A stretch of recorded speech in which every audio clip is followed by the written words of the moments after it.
কয়েকদিন আগে বিএনপির রিজভী সাহেব কিছু কথা বলেছেন। শিবিরের পোলাপান কি করেছে যেমন লোহার খাট দিয়েছে, তারপরে আপনার ক্যান্টিনের আ ওনারকে নাকি জরিমানা করেছে ৳৩,০০০ এবং সেই টাকা নাকি শিবিরের বাইতুল মালে জমা হয়েছে। এটা নিয়ে কথা বলেছে আরকি। আচ্ছা, ভার্সিটি গুলাতে কিসের খাট থাকে? হলগুলোতে লোহার খাট থাকে না কাঠের খাট থাকে? যে লোহারই খাট থাকে। আমি আমার ক্যাম্পাসে দেখে এসেছি লোহার খাট আছে। আমি আমার হোস্টেলে দেখেছি লোহার খাট আছে। অন্য ক্যাম্পাসে গিয়েও দেখেছি লোহার খাট আছে। লোহার খাট দিবে না কিসের খাট দিবে? লোহার খাটের সাথে যেটা পাটাতন সেটা থাকে কাঠে বা সেটা লোহার থাকে বা সেটা লোহার আমি দেখি নাই। আচ্ছা, এটা কি কোনো সমালোচনা করার বিষয় হইলো? এত বড় একটা দল, এত বড় একটা দলের সিনিয়র সদস্য উনি এসব নিয়ে সমালোচনা করেন। সমালোচনা করার অনেক বিষয় আছে। ভাই আপনি সমালোচনা করেন। ৳৭০ নিয়ে সমালোচনা করেন। আচ্ছা শিবির আরো কি করেছে? শিবির করেছে কি বিশুদ্ধ পানি বিশুদ্ধ করার মেশিন দিয়েছে। তারপরে কি দিয়েছে? হলগুলোতে এসি লাগিয়েছে, খাট দিয়েছে।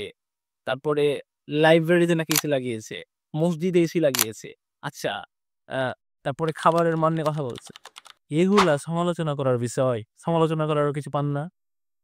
সমালোচনা করার জন্য তো অনেক বিষয় আছে। সেগুলো নিয়ে সমালোচনা যেটা প্রশংসা করার সেটা অবশ্যই আপনাকে প্রশংসা করতে হবে। যদি প্রশংসা করতে না পারেন, তাহলে কিসের রাজনীতি করেন? এই সত্য জিনিসকে মিথ্যা দিয়ে ঢাকা যায় এবং এটা কোনো সমালোচনা করার বিষয় হলো। আরো কিছু বিষয় দেখেন আজকে মেইন টপিকটা হচ্ছে আজকে ছাত্রদল সংবাদ সম্মেলন করেছে। আচ্ছা সংবাদ সম্মেলন করেছে ভালো কথা। কিন্তু তাদের সংবাদ সম্মেলনের বিষয়গুলো কি ছিল? আল্টিমেটলি ডাকসুকে প্রশ্নবিদ্ধ করার জন্য। ডাকসু যে ফেয়ার নির্বাচন হয়েছে, ডাকসুতে যে কোনো ঝামেলা হয় নাই, এটা অনেকভাবেই প্রমাণিত হয়েছে। ওটাকে নতুন করে গজামিল দেওয়া, আবার কিছু মিথ্যা নিয়ে এসে নতুন করে আবার গজামিল দেওয়া। আরে ভাই যদি সত্য কিছু থাকে তাহলে নিয়ে আসেন। এমনিতেই অনেক মিথ্যা বলে পরাজিত হয়েছেন। আবার মিথ্যা নিয়ে আসছেন। ওরা যেটা করতেছে ওটার ওটার প্রশংসা করুন না কেন? তারপরে যেটা পারবে না সেটা সমালোচনা করেন। সেটা না করে আপনি আবার পুরোনো স্টাইলে সেই গজামিল দেওয়া রাজনীতি নিয়ে আসছেন। এখানে মেইন সমস্যা কি জানেন? মেইন সমস্যা হচ্ছে ছাত্রদল বলেন, ছাত্রলীগ বলেন, আওয়ামী লীগ বলেন বা বিএনপি বলেন, এরা লাস্ট ৫৪ বছরে ভোগের রাজনীতি করে আসছে। মানে শুধু শোষণ করবে, হল দখল করবে, হলে টেন্ডারবাজি করবে, আ তারপরে কি করবে? আ আপনার খাবারের মান কমায় দিবে। সব টাকাগুলো নিয়ে আচ্ছা ক্যান্টিনে খাবার খারাপ দেয় কেন? ক্যান্টিনে এই ছাত্র রাজনীতির নামে যারা নেতা থাকে, এরা যে পরিমাণ টাকা মেরে দেয়, ওরা টাকা পাবে কোথায়? যার কারণে খাবারের মান খারাপ দিয়ে সেটা তারা পোষানোর চেষ্টা করে। এটা কি তাদের দোষ? তাদের দোষ ছিল? এখন এই ভোগের রাজনীতি এদের প্রবলেমটা কোথায় আরকি? ছাত্রদল বা এই বিএনপি এরা প্রশংসা করতে কেন পারছে না? এরা প্রশংসা করতে এইজন্য পারছে না, যদি তারা প্রশংসা করে তাহলে তাদের যে ভোগের রাজনীতি আছে সেটা বন্ধ হয়ে যাবে।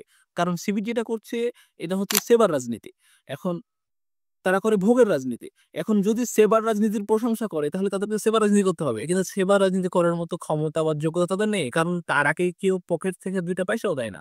শিবির যেটা করে, শিবির তার নিজের পকেট থেকে টাকা দিয়ে সেবার রাজনীতি করে। যেটা ছাত্রদল বা বিএনপি কখনোই পারবে না। এজন্য তারা তাদের ভালো কাজটার প্রশংসা করতে পারছে না। কন্টিনিউয়াসলি সমালোচনা করে যাচ্ছে এবং মিথ্যা কথা বলে যাচ্ছে। এবার আসুন অন্য পয়েন্টে। কালকে সি বিশ্ববিদ্যালয়ে নতুন করে প্রশ্ন করা চালু করে দিয়েছিল। ছাত্রদের আন্দোলনের কারণে সেটা আবার স্থগিত করছে। প্রবলেম হচ্ছে এটা রাষ্ট্র নির্বাচনের ২ দিন বা ৩ দিন আগে কেন? এর আগে কেন হলো না? এটা আপনারা বুঝতে পারছেন কেন এই জায়গাতে আসছে? যে এটা কিভাবে আসছে? ২-৩ দিন আগে কেন হইলো? এবং এই জিনিসটা আবার প্রবলেমটা সেটাও না। সেটা হচ্ছে যে এই যে আম্মার যাকে নিয়ে ছাত্র শিক্ষকরা এখন আবার নতুন করে স্থগিতাদেশ দিয়েছে। এর প্রবলেম হচ্ছে এই ছাত্রদল বা বিএনপির লোকজন এই আম্মারকে সিভিল হিসেবে চিহ্নিত করার চেষ্টা করছে। কিন্তু একটা জিনিস আপনারা খেয়াল করলেই দেখবেন যে আম্মার নিজেই স্বতন্ত্র প্রার্থী হিসেবে বা অন্য কোনো প্যানেল থেকে জিএস নির্বাচন করছে। আচ্ছা সে যদি শিবিরের হয় তাহলে সে শিবিরের বিপক্ষে নির্বাচন করবে কেন? এটা একটা খুবই মিনিমাম লজিক ভাই। আপনার মাথায় এই জিনিসটা থাকলে আপনি তাকে সিভির ট্যাগ দিবেন না। এই ট্যাগের মাধ্যমে কি করা হচ্ছে? এটা আচ্ছা ট্যাগটা কেন দিল? ট্যাগটা হচ্ছে ওই যে ঢাকা বিশ্ববিদ্যালয়ের যে সাহস, যে টেবিল চাপড়াইছিল ভিসি স্যারের সামনে। ওই বেয়াদবিটাকে তারা এটার মাধ্যমে যে হ্যাঁ, এটা শিবির করেছে, এটা শিবির করলে ওরা ওটা কেন করতে পারবে না? ওরা ডিফেন্ড করার চেষ্টা করছে। আচ্ছা ভাই, যেটা সত্য সেটা সত্যই। আপনি এই সত্যকে মিথ্যাতে ঢাকতে পারবেন? সেটা কতক্ষণ? আরেকটা জিনিস দেখেন, আর একটা ছোট্ট একটা কথা বলে শেষ করে দিব। ছাত্রদল, যারা ছাত্রদল তাদের স্লোগান কি বলেন তো? তারা স্লোগান দেয়, "জিয়া, খালেদা, খালেদা, জিয়া।" একটা কথা বলেন তো, কোন সুস্থ মস্তিষ্কের ছাত্র এই স্লোগান দিতে পারে? যাদের মাথায় মিনিমাম সেন্স আছে, মাথায় বুদ্ধি আছে এবং এই বর্তমান যুগের ছাত্ররা এটা খাবে? এটা তো হাসিনার আমলে ছিল। ছাত্রলীগ করত।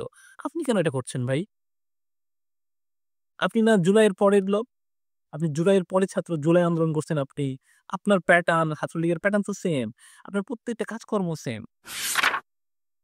সো আসুন আমরা আমাদের স্লোগান গুলাকেও পরিবর্তন করি। আপনার স্লোগানগুলো পরিবর্তন করেন না ভাই। ভালোর দিকে পরিবর্তন করেন। অনেক কিছু আছে। স্লোগান এরকম হইতে পারবে কেন? ভালো স্লোগান দেন। বক্তব্য দেন, সুন্দর বক্তব্য দেন। মিথ্যা বক্তব্য না। সংবাদ সম্মেলন করেন, ভালো কিছু দিয়ে সমালোচনা করেন। সত্যকে সত্য দিয়ে সমালোচনা করেন। অ্যা ইনফরমেটিভ বক্তব্য দেন। যারা মানুষ যাতে করে সেটা পছন্দ করে। একটা জিনিস কি জানেন? মিথ্যা অলওয়েজ পরাজিত এবং সত্য অলওয়েজ জিতে আসছে এবং জিতে যাচ্ছে। যদি জিততে চান, ভালো কিছু চান, বক্তব্যতে মিথ্যা পরিহার করুন। স্লোগানে এই ধরনের জিয়া খালেদা, খালেদা জিয়া, তারেক, তারেক জিয়া টাইপ স্লোগান পরিহার করুন। দেখবেন আপনারও মানুষ প্রশংসা করছে এবং ছাত্ররা আপনার দিকেও আসছে। মিথ্যা দিয়ে কখনো জিততে পারবেন না। হয়তো সাময়িকভাবে মানসিক শান্তি পাবেন, হ্যাঁ? কিন্তু এটা কখনো আপনাকে লাস্ট পর্যন্ত জিতাবে না। ভালো থাকবেন। আসসালামু আলাইকুম।